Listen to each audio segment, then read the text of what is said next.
하나님 말씀 마태복음 21장 1절서부터 11절까지입니다.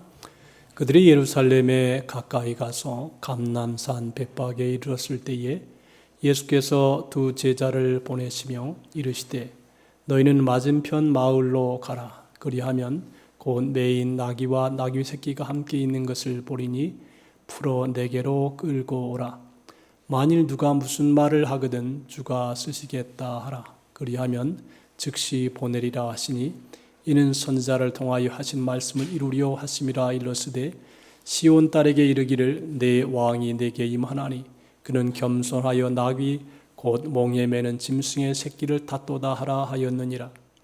제자들이 가서 예수께서 명하신 대로 하여 나귀와 나귀의 새끼를 끌고 와서 자기들의 겉옷을 그 위에 얹음에 예수께서 그 위에 타시니 무리의 대다수는 그들의 겉옷을 길에 펴고 다른 이들은 나뭇가지를 베어 길에 펴고 앞에서 가고 뒤에서 따르는 무리가 소리 높여 이르되 호산나 다윗의 자손이여 찬송하리로다. 주의 이름으로 오시는 이여 가장 높은 곳에서 호산나 하더라. 예수께서 예루살렘에 들어가시니 온 성이 소동하여 이르되 이는 누구냐 하거늘 무리가 이르되 갈릴리 나사렛에서 나온 선지자 예수라 하니라. 아멘. 월십팀에서 나와서 하나님께 영광을 돌리겠습니다.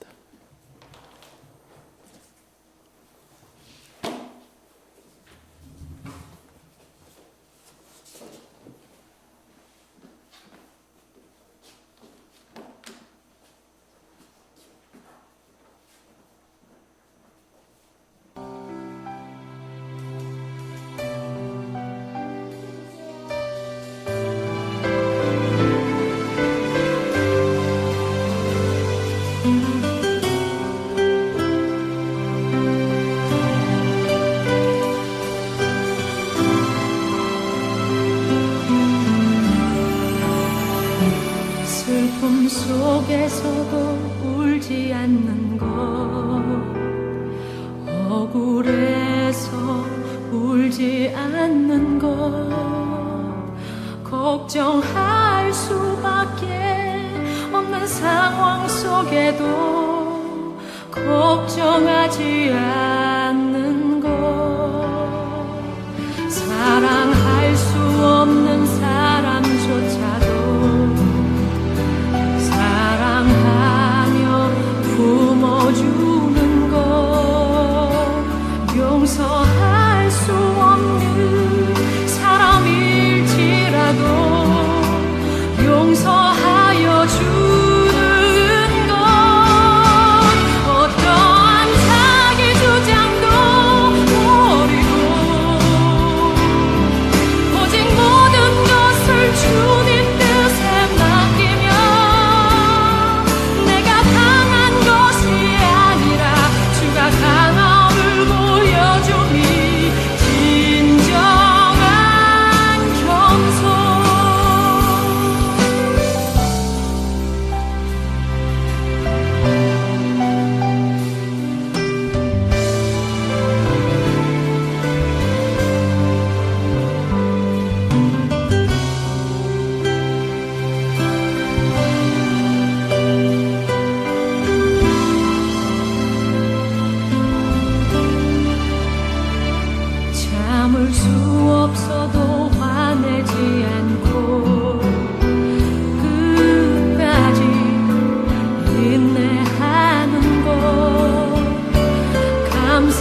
할렐루야. 이 짧은 찬양 속에 복음이 무엇인가? 어떻게 살아야 될 것인가? 예수님의 생애가 어땠는가에 대하여 이 찬양 속에 다 함축이 되어 있습니다. 참 귀한 찬양해 주셨습니다. 다 같이 한번 박수로 한번 감사합시다. 할렐루야. 조신 하나님, 조신 하나님, 참 좋으신 나의 하나님, 우리의 기도를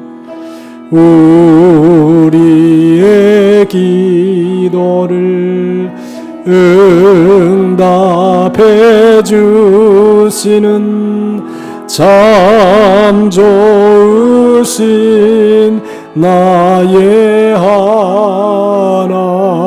한없는 축복을, 한없는 축복을 우리에게 주시는 참 좋으신 나의 하나님.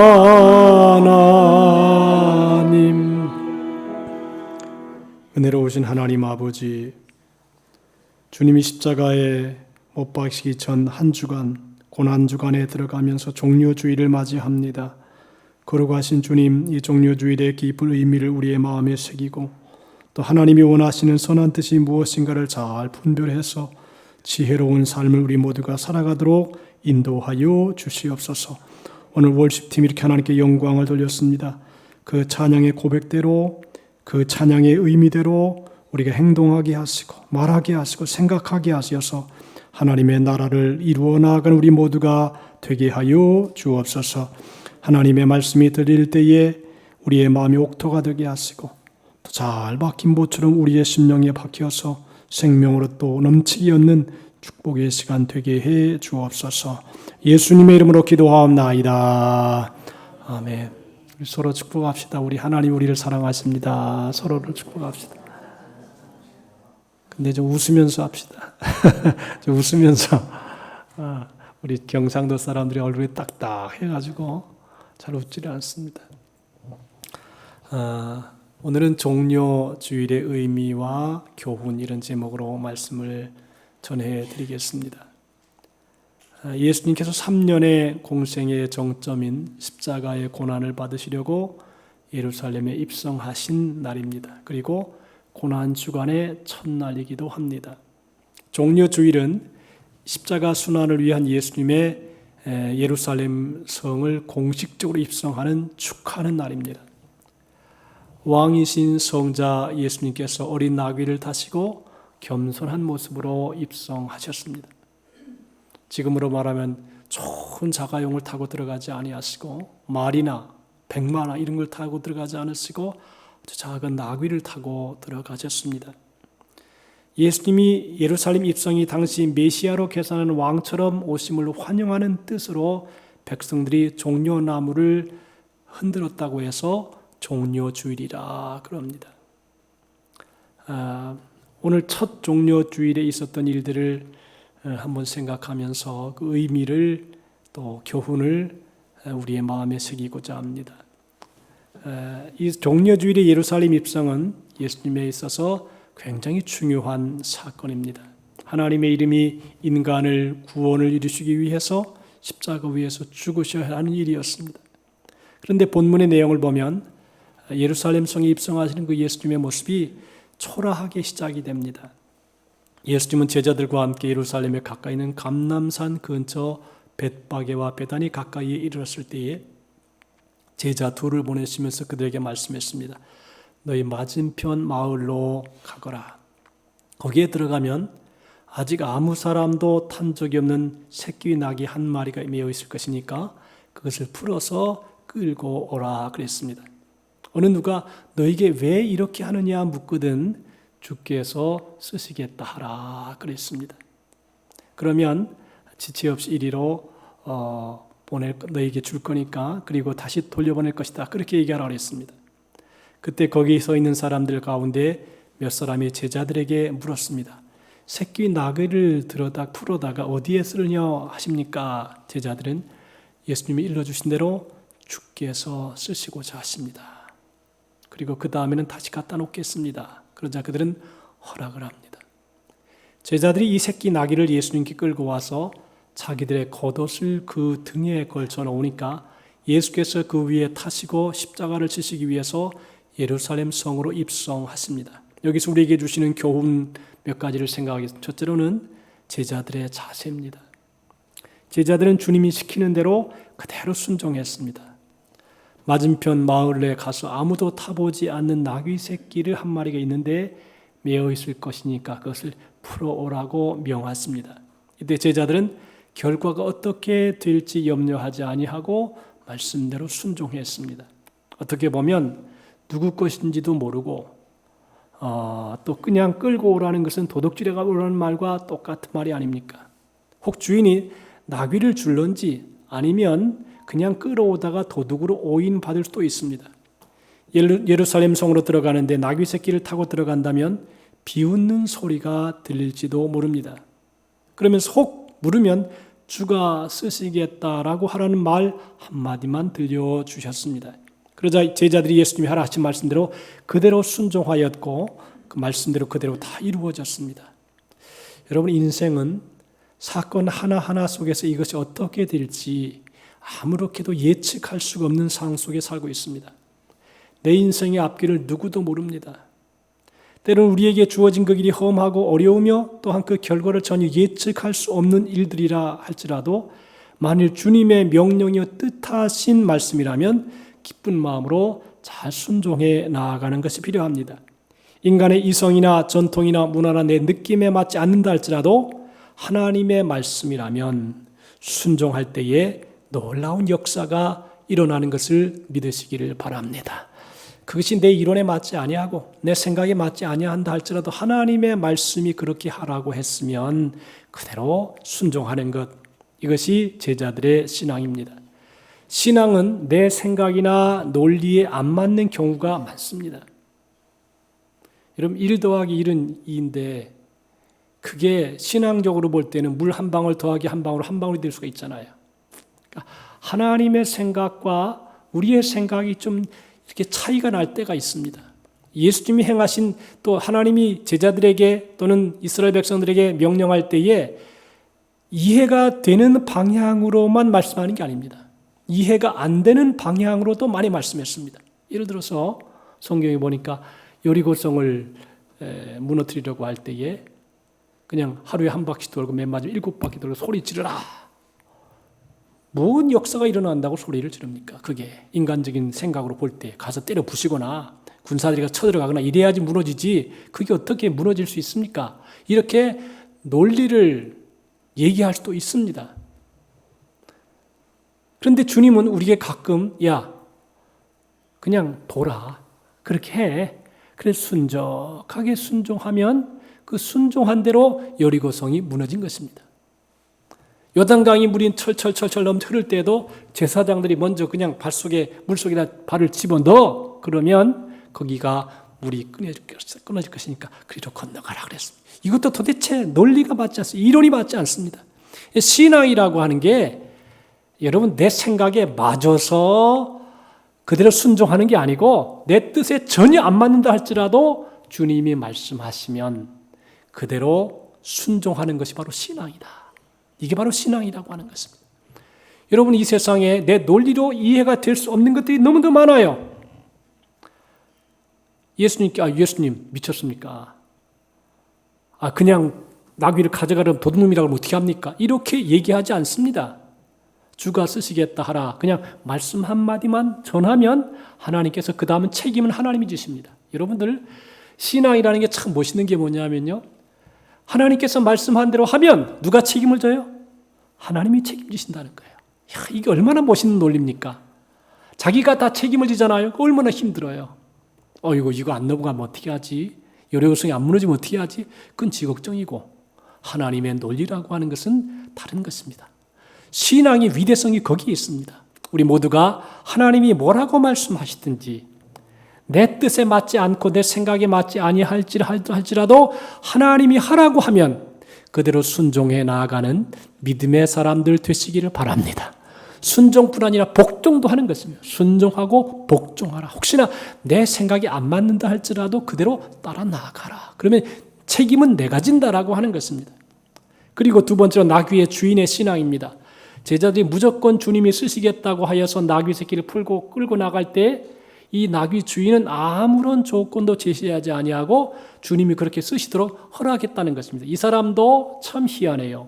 어떻게 그냥 나귀를 가져가겠다 그러면 이걸 나귀를 갖다 팔아먹을지 또 딴 데다가 쓸지 어떻게 알아요? 그런데 쓰시겠다 하라니까 가져가십시오. 그랬어요. 참 신앙이라는 세계는 신비한 세계입니다. 사람들의 논리가 전혀 맞지가 않을 수도 있습니다. 내 생각하고 전혀 논리가 맞지 아니하고 생각이 맞지 않을 수도 있습니다. 그런데 그대로 순종하니까 역사가 일어나는 것입니다. 하나님의 말씀 얼마든지 그리스도 안에서 이해가 되니 그런지 우리가 아멘하여 하나님께 영광을 돌리게 되느니라 그랬습니다.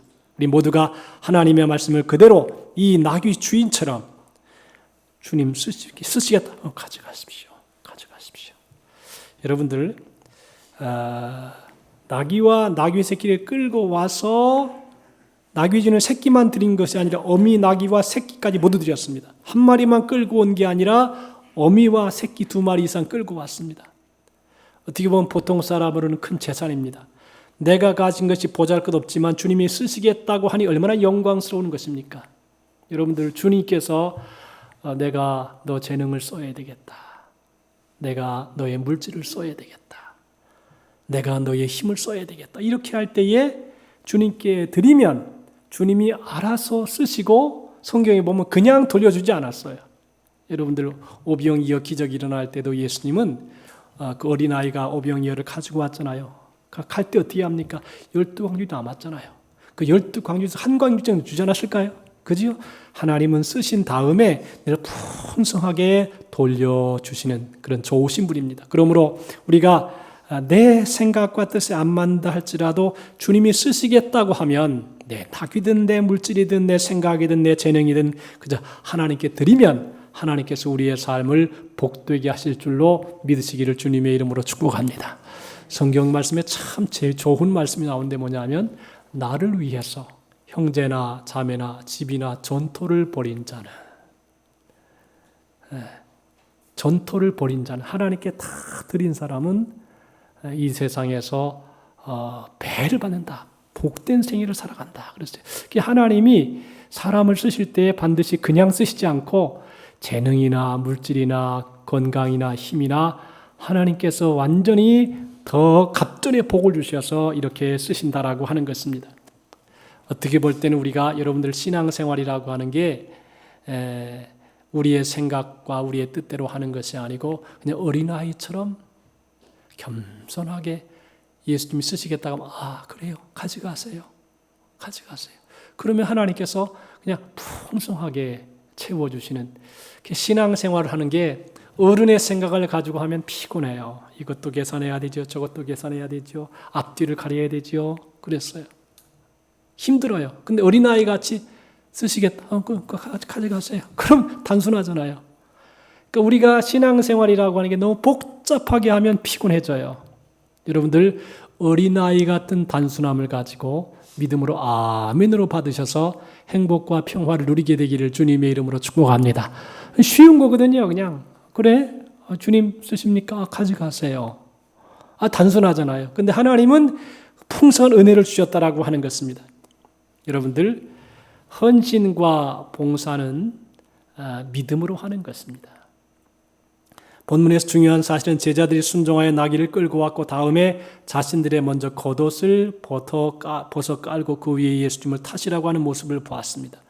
무리들도 감동을 받아 무리들도 자기들의 겉옷을 벗어 길바닥에 깔았습니다. 옷이라고 하는 게 지금처럼 우리 같은 옷이 아니고 옛날에는 좀 긴 한 3m 정도 되는 옷이었답니다. 그래서 이게 통으로 된 옷이라 딱 깔면 거기에 딱 이렇게 앉으실 수 있도록 그런 자리가 있었다 그럽니다.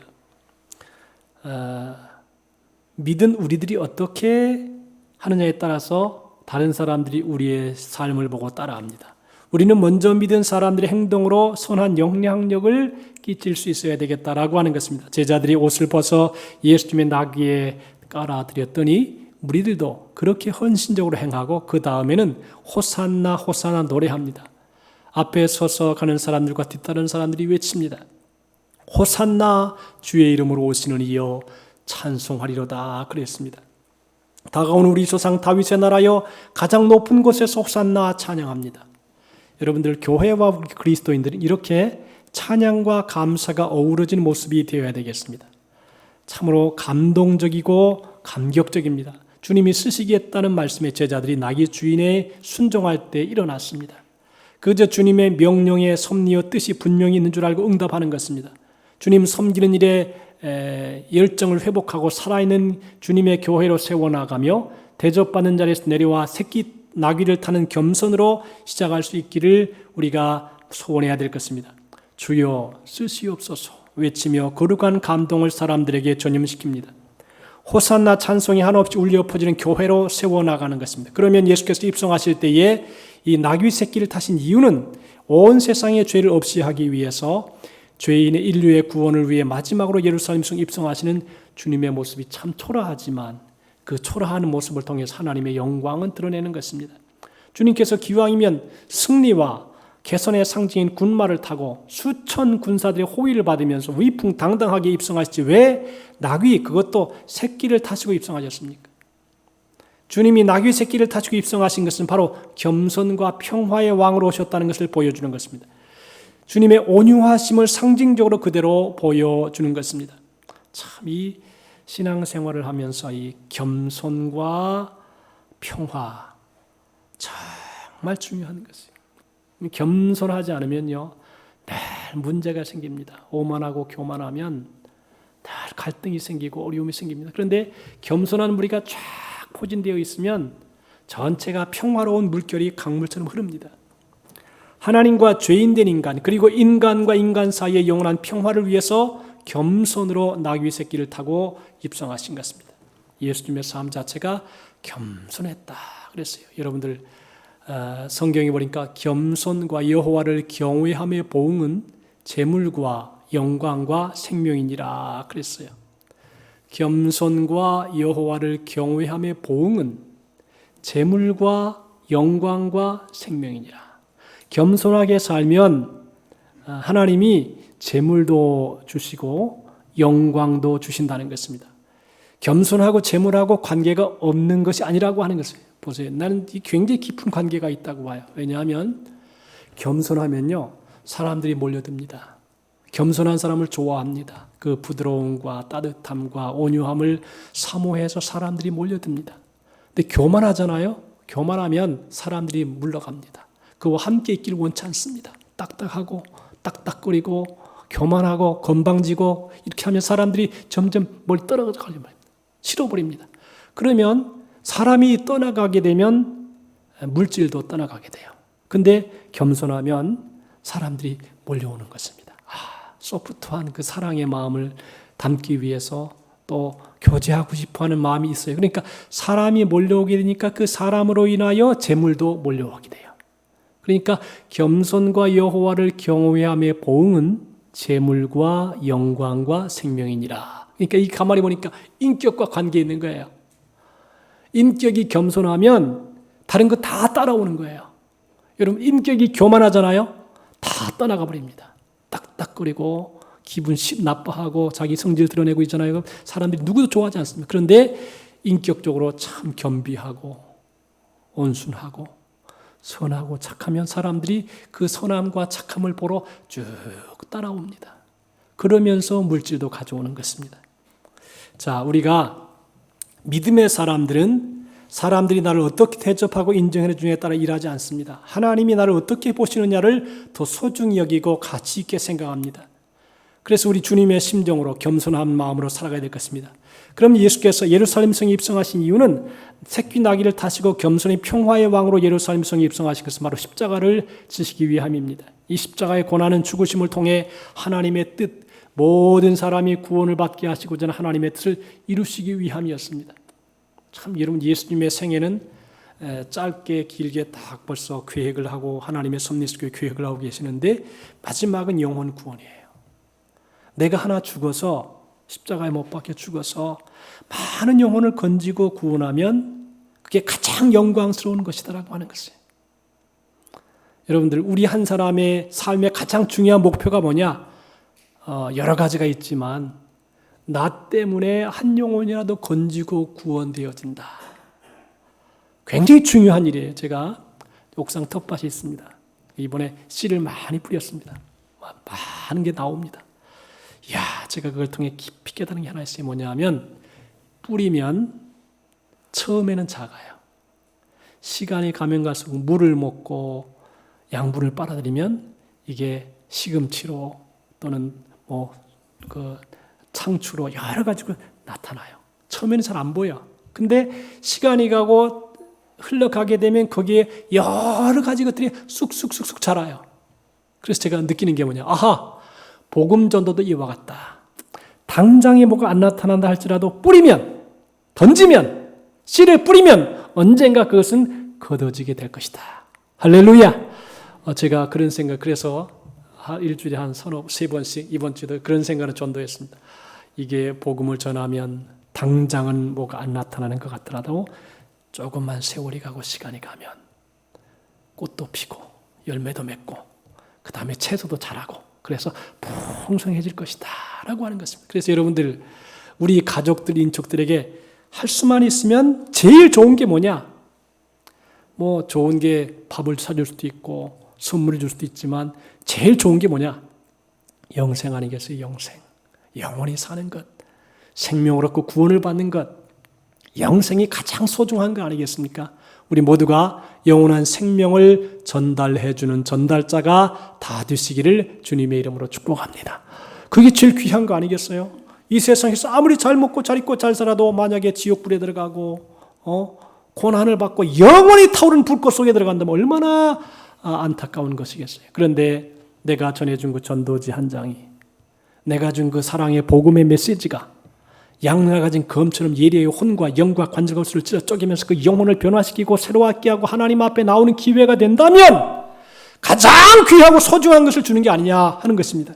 그러므로 여러분들, 우리가 이 종려주일의 의미를 지나가면서, 종려주일을 생각하면서 십자가에서 죄인된 나를 발견할 수 있어야 됩니다. 사람이 자기 자신을 가장 잘 이해할 수 있는 것이 바로 십자가입니다. 십자가에서 내 진실한 모습을 볼 수 있다고 합니다. 왜냐하면 십자가는 죄로 인해 저주받고 버림받은 자를 심판하는 사형틀입니다.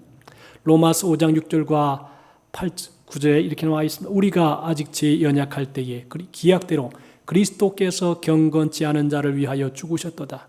의인을 위하여 죽는 자가 쉽지 않고 선의를 위하여 용감히 죽는 자가 혹 있거니와 우리가 아직 죄인 되었을 때에 그리스도께서 우리를 위하여 죽으심으로 하나님께서 우리에게 대한 자기의 사랑을 확증하셨느니라. 그러면 이제 우리가 그 피를 인하여 의롭다 하심을 얻었은즉 더욱 그로 말미암아 진노하심에서 구원을 얻을 것이라. 그렇게 말씀했습니다.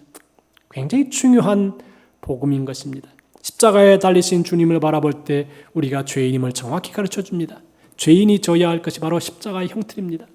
그 십자가의 저주와 고통은 바로 죄인인 내가 받아야 할 것이 마땅한 것입니다. 그럼에도 불구하고 왜 사람들은 자신의 모습을 볼 수 없을까요?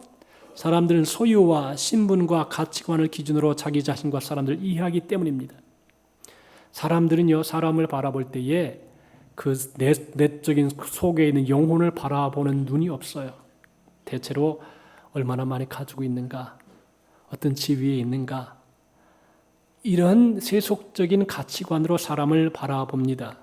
문화와 시대, 성격에 가려워서 죄인으로서의 진정한 실체를 보지 못하는 것입니다. 우리가 그나마 자신의 실체를 보게 되는 데는 고난당할 때입니다. 고난을 당하면서 그동안 인격과 지식으로 위장했던 자신을 비교적 솔직하게 드러내게 됩니다. 그래서 인생의 광야에서 하나님을 만나는 경우가 많습니다.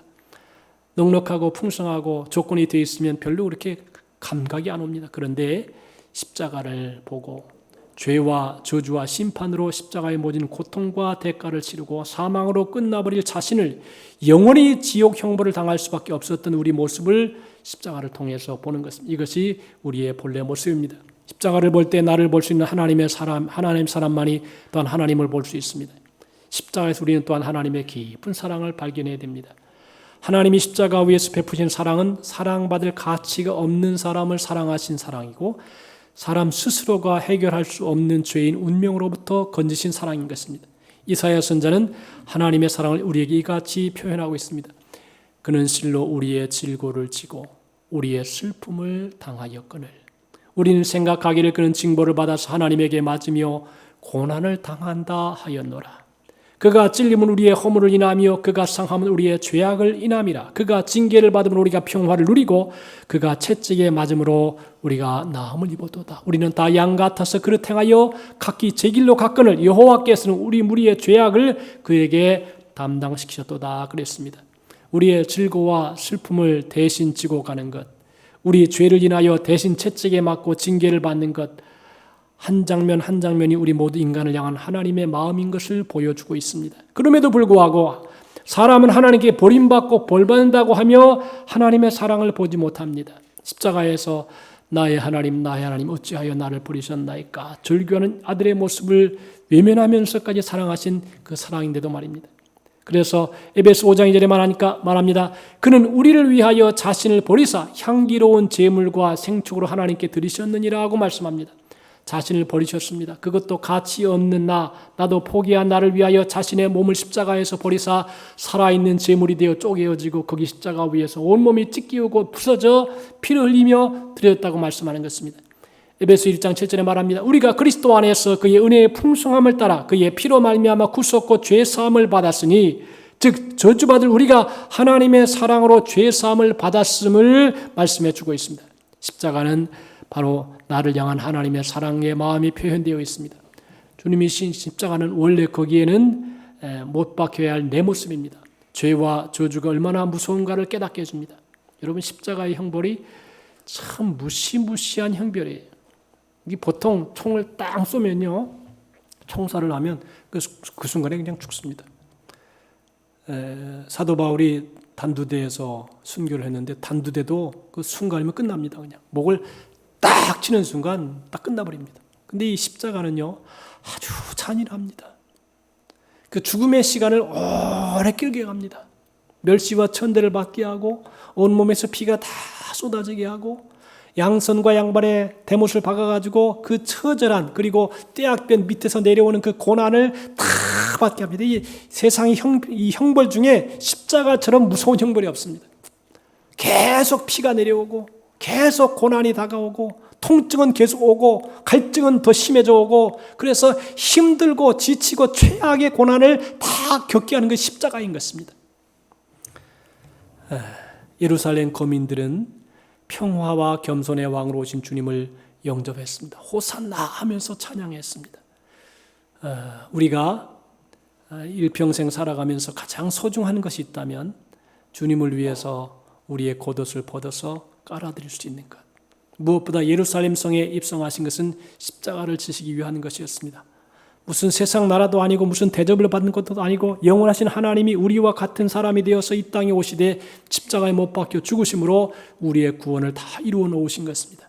이번 종려주의를 맞이하면서 십자가 앞에서 묵묵히 자신을 살펴보는 시간 삼으시길 바랍니다. 십자가를 통해서 자신을 볼 수 있기를 바랍니다. 더 나아가 그 십자가를 바라봄으로 나 같은 죄인을 사랑하시던 하나님의 사랑을 머리나 지식만으로가 아니 이제 가슴으로 느낄 수 있도록 한평생 하나님 앞에 구별해 드리는 그러한 쓰임받는 삶을 우리 모두가 살아서 여러분도 영광스럽고 우리의 후대들도 그 하나님을 높이고 찬양하며 감사하며 존귀와 사랑을 받는 축복의 우리 모든 성도와 여러분의 자녀들, 가족들이 다 되시기를 주님의 이름으로 축복합니다. 하나님 아버지 감사합니다.